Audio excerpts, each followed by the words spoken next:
Krishnan, President Zelensky is expected to meet President-elect Trump in Paris over the weekend, where they'll both be for the reopening of Notre Dame. And what he's likely to try and impress on him is that it's not easy dealing with the Russians. It's not just a question of making the guns fall silent. You talked about fighting on two fronts. Russia is fighting a hybrid war all across this part of the world. The Romanian High Court annulled their elections today because of alleged Russian interference. There's been Russian interference in the Georgian elections as well. I sat down with Vadym Pystaiko. He's a former foreign minister of Ukraine, and he led the delegation that talked to the Russians for what were called the Minsk agreements after Russia invaded Ukraine in 2014. I asked him, what's it like negotiating with the Russians? This is a very structured, tough diplomacy. I will give you one example. Obviously, my team is much smaller than the Russian team, and they will try different tactics. For example, they would try to push you off balance even before the negotiations. And it was simple tricks, like we are coming to the room in Minsk in a hotel, and there is a title, Russian, German, French negotiations. Word Ukraine is missing.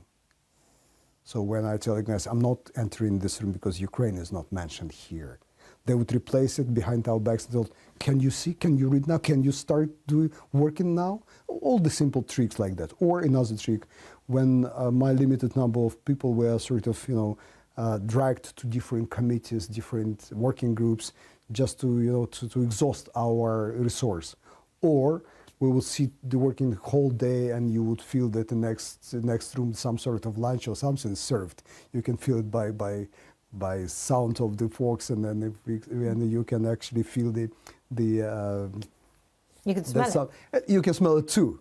What was their demeanor like? I mean, did they pick over every word, or would they let things go? Or you talk about withdrawal of heavy artillery, and they will discuss with you hours and hours whether the particular cannon called Rapira of 100 caliber goes to this part or to that part, over 100, or 100 is included. Then they will bring expert of 100 artillery pieces, and he will give you a lecture, half an hour, of whether this particular piece is anti-tank, so it can be going to the lower sort of bracket, or it is, and so on and so forth.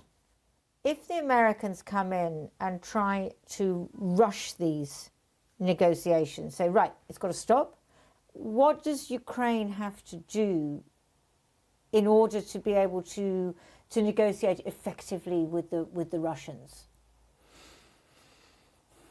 Some people would talk about the cornerstone or the core of the agreement, or something Ukrainians will have to be given to have a compromise, to reach some sort of compromise. And you'll find many different definitions of this core problem. I guess for many people will be territory, but for some of them will be an understanding that we won't have to fight again, and our kids and our grandkids won't have to fight. This is something as a legacy.